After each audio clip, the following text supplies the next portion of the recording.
There are 4 steps for solving direct variation problems. Step 1. Write the formula for direct variation.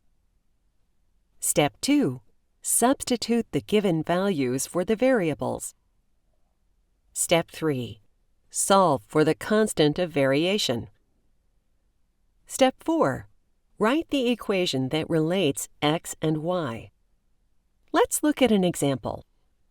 Step 1 is to write the direct variation equation, y equals kx. This means y varies directly with x.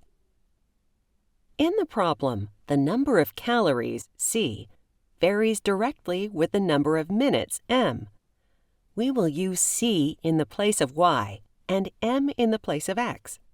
The number of calories, c, equals the constant of variation, k, times the number of minutes, m. Next, substitute the given values for the variables. Substitute 315 for c and 18 for m. Next, solve for the constant of variation. Divide both sides of the equation by 18. The constant of variation is 17 5/10. Finally, write the equation. Substitute 17.5 for k into the equation. c equals 17.5 m. And that's it.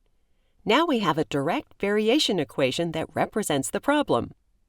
We can use the direct variation equation to answer this question. How many calories would Raul burn if he used the treadmill for 25 minutes? Write the equation that relates c and m. c equals 17.5 m. Substitute the value 25 for m. Simplify. c equals 437.5. Raul would burn 437.5 calories if he used the treadmill for 25 minutes.